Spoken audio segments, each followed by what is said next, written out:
కేంద్రంలో బీజేపీ అధికారంలోకి వస్తే రాజ్యాంగాన్ని మార్చేసి అన్ని వర్గాల ప్రజలను ఇబ్బందులు పాలు చేస్తున్నట్టు ప్రతిపక్ష కాంగ్రెస్ పార్టీతో పాటు విపక్ష పార్టీలు చేస్తున్న దుష్ప్రచారాన్ని బీజేపీ నేతలు ఖండించారు.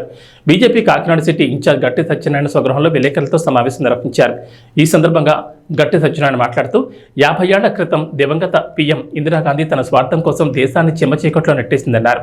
ఎమర్జెన్సీ పేరుతో వారికి వ్యతిరేకంగా ప్రతిపక్ష నాయకులను జైలు పాలు చేయడమే కాకుండా పలు రకాల ఇబ్బందులు గురిచేశారన్నారు. ఈ సమావేశంలో బీజేపీ నాయకులు అనపర్తి వెంకటేష్, కొక్కలిగడ్డ గంగాధర్, పైడా వెంకటనారాయణ, చక్కా రమేష్, గాలిదేవర శేఖర్, షేక్ వలీ పాల్గొన్నారు. భారతీయ జనతా పార్టీ ఆధ్వర్యంలో దేశవ్యాప్తంగా ఎమర్జెన్సీ డే కార్యక్రమం చేశాను. బ్లాక్ డేగా పాటించామండి. ప్రతి మండల స్థాయిలో, ప్రతి జిల్లా స్థాయిలో ఎమర్జెన్సీ డే కార్యక్రమం చేసాం. ఎందుకంటే అండి, ఇప్పుడున్న యువతరానికి ఎమర్జెన్సీలో ఎన్ని అగాత్యాలు మొత్తం జరిగినాయి. ఇందిరాగాంధీ తన యొక్క ప్రధానమంత్రి 71లో ఇందిరాగాంధీ రాయబరేలి నుంచి ఎన్నిక చెల్లదని రాజనారాయణ అలహాబాద్ హైకోర్టులో ఎత్తే హైకోర్టు తీర్పు ఇచ్చిందండి. ఇందిరాగాంధీకి వ్యతిరేకంగా ప్రధానమంత్రిగా కాదు, నీ యొక్క ఎన్నిక చెల్లదని హైకోర్టు తీర్పిస్తే అప్పుడు ఆవిడ పదవిని కాపాడుకోవడం కోసం 1975 జూన్ 24 అర్ధరాత్రి మంత్రి కేబినెట్ తీర్మానం చేయకుండా ఆవిడే రాష్ట్రపతిని సంప్రదించి ఎమర్జెన్సీ డే డిక్లేర్ చేసిందండి. అర్ధరాత్రి జూన్ 25న కేబినెట్ మంత్రులందరికీ ఎమర్జెన్సీ డే ప్రకటించామని అప్పుడు తెలియజేసిందండి. ఇప్పుడు ప్రభుత్వం, మన మోడీ గారి నేతృత్వంలో ఎన్డీఏ ప్రభుత్వం కేబినెట్ సమావేశం ఏర్పాటు చేసుకుని ఆ తర్వాత నిర్ణయాలు రాష్ట్రపతికి తెలియజేస్తారని. అలా కాకుండా ఆవిడ ఇండివిజువల్ గా ఆవిడ యొక్క రాజకీయ మనుగడ కోసం ఎమర్జెన్సీ డేని ప్రజల మీద మొత్తం దిద్దిందండి. అప్పుడు ఎమర్జెన్సీ డే టైంలో వాళ్ళ అబ్బాయి రాజ్యం చేసేవారు సంజయ్ గాంధీ. ఆయన ఇందిరాగాంధీ గారి యొక్క రెండో కొడుకు సంజయ్ గాంధీ అప్పుడే నసబందీ కార్యక్రమం దేశవ్యాప్తంగా అమలు చేసి బర్త్ కంట్రోల్ ఆపరేషన్లు జబర్దస్తి రోడ్డు మీద ఎవరన్నా వ్యక్తులు ఉంటే ఆయన పట్టుకుని బర్త్ కంట్రోల్ ఆపరేషన్, ఆ టైంలో birth control operation చేయించాడండి. Sanjay Gandhi టైంలో బర్త్ కంట్రోల్ ఆపరేషన్లకి జరిసి ఉత్తరప్రదేశ్ లో ప్రజలు పగలత్మారులు ఎక్కడో అంటే పొలాల్లో దాక్కునేవారండి. పొలాల్లో దాక్కుని ఈ యొక్క బాధ పడలేక 13 మంది ఉత్తరప్రదేశ్ లో సహరాన్పూర్ జిల్లాలో 13 మంది సంజయ్ గాంధీ అగత్యాలకి చనిపోయారండి, బర్త్ కంట్రోల్ చేయించుకోకుండా. అటువంటి అకృత్యాలు జరిగాయని ఎమర్జెన్సీ డేలో. ఇది అందరూ ప్రజలకి, ఇప్పుడు యువతరానికి ఎమర్జెన్సీ డేలో ఎన్ని యొక్క ఇబ్బందులు పడ్డారో ఆనాటి ప్రజలు. అప్పుడు జయప్రకాష్ నారాయణ ఉద్యమం దేశవ్యాప్తంగా జయప్రకాష్ నారాయణ ప్రజల్ని చైతన్యపరిచి ఈ కాంగ్రెస్ కి వ్యతిరేకంగా ఉద్యమం చేస్తుంటే జయప్రకాష్ నారాయణని చూసి అడ్లుపై ఇందిరాగాంధీ కూడా ఈ నిర్ణయం తీసుకోవడానికి కారణం అండి. అప్పుడు ఎమర్జెన్సీ డేలో మా పార్టీ నాయకులు అద్వానీ గారు, వాజ్పేయి గారు, ప్రముఖ నాయకులు అందరూ ఉన్నారు. లాలూ ప్రసాద్ యాదవ్, ములాయం సింగ్ యాదవ్, చంద్రశేఖర్, వీళ్ళందరూ ఎమర్జెన్సీ టైంలో అరెస్ట్ అయ్యారు.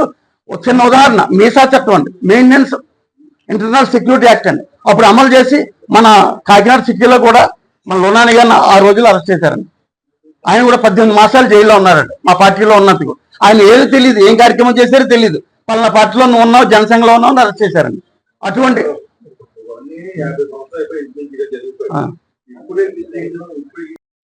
సో ప్రింట్ ఎలక్ట్రానిక్ మీడియా మీకు అందరికీ నా నమస్కారాలు. ఈ రోజున ఈ ఎమర్జెన్సీ అంటే బ్లాక్ డే అనే కార్యక్రమం మీద ప్రజలకు అవగాహన కల్పే ఉద్దేశంతో మేము పిలవడం జరిగింది. మీకు తెలుసు 1975 జూన్ 25 తారీఖున ఇందిరాగాంధీ గారు అసలు ఎమర్జెన్సీని ఏ పరిస్థితుల్లో ఇన్వోక్ చేయాలో తెలియక ఆవిడ తన రాజ్యాధికారాన్ని నిలబెట్టుకు ఉద్దేశంతో చేశారు. సాధారణంగా ఒక ఎమర్జెన్సీ అన్నది ఇన్వోక్ చేయాలంటే 3 సార్లు అవకాశం ఉంటుంది. ఆ కాన్స్టిట్యూషన్ ప్రకారంగా 52వ ఆర్టికల్ ఉంటుంది. అంటే దేశంలో ఇంటర్నల్ అల్లకలాలు వచ్చినా అలాగే ఎక్స్టర్నల్ వాళ్ళు వచ్చినా చేయాలి. అలాగే ఆర్టికల్ 56 ప్రకారంగా దేశం మనం రన్ చేయలేకపోతున్నాం, రాష్ట్రం దేశం బాగుంటలేదు, శ్యామల మనకి ఇబ్బందికరంగా వస్తుంది అని ఆలోచించినప్పుడు ప్రెసిడెంట్ ఆఫ్ ఇండియా వాళ్ళు దాన్ని ఆర్టికల్ 350 ప్రకారం చేయొచ్చు. తర్వాత మనకి ఫైనాన్షియల్ క్రైసిస్ ఎక్కువ వస్తుంది, దేశం ఆర్థికంగా వెనబడిపోతుంది, మనం రన్ చేయలేకపోతున్న పరిస్థితుల్లో ఆర్టికల్ 360 ప్రకారం చేసుకోవచ్చు. కానీ ఇందిరాగాంధీ గారు ఆ 3 ఆర్టికల్ పక్కన పెట్టేసి తనకంటూ సొంతంగా ఒక ఎజెండా క్రియేట్ చేసుకుని తను కేవలం ఎలక్షన్ లో ఓడిపోయినందుకు ఆ రాజనారాయణ గారి మీద వచ్చిన దానికి కోర్టుకు వెళ్తే అలహాబాద్ కోర్టు తీర్పుకి ఈవెండి ఎంపీగా కూడా పనిచేయరు, ప్రైమ్ మినిస్టర్ గా తీసేయమనుకుంటే దాని ఆ టైంలో రాజ్యాధికారి నిలబెట్టే ఉద్దేశంతో ఈ ఎమర్జెన్సీని ఎన్నో చేశారు. అది చాలా ఆ రోజున ఒక బ్లాక్ డే చేశారు. అది నిజంగా ఒక దుర్జనం కూడాను. ఇందిరాగాంధీ గారు నిజంగా ఆ రోజున ఆవిడ నిర్ణయం వల్ల 1,40,000 మంది జైల్లో పెట్టారు. సుమారుగా 7 లక్షల మందికి నిర్వాసులు అయ్యారు. ఇది పరిస్థితి.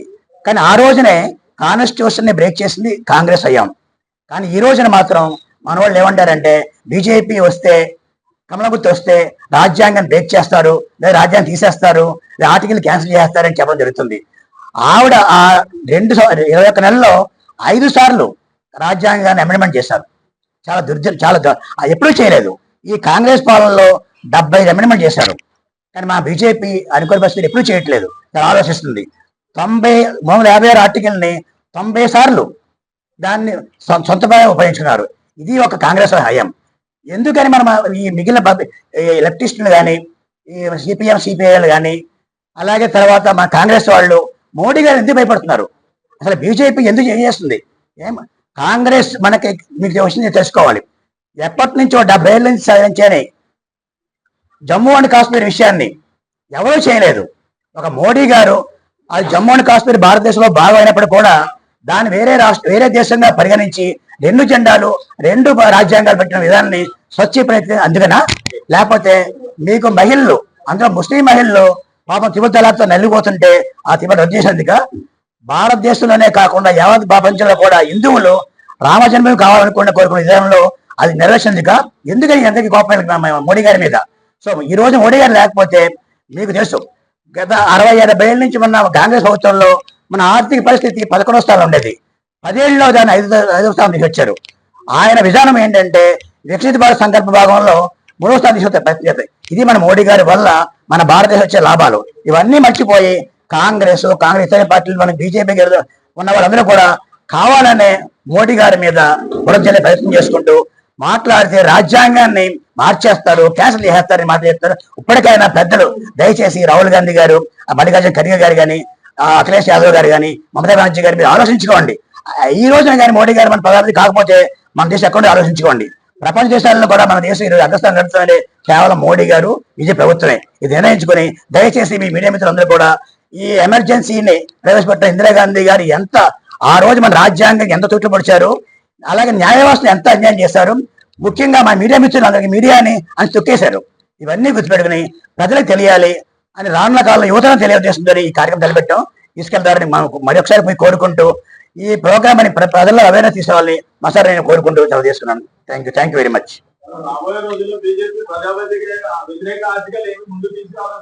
ఇప్పుడు ప్రస్తుతం ఏమీ లేదు సార్, కేవలం ప్రజా సమస్య మా ఆలోచన సార్. చెప్పండి. నిజానికి అండి ఒక విషయం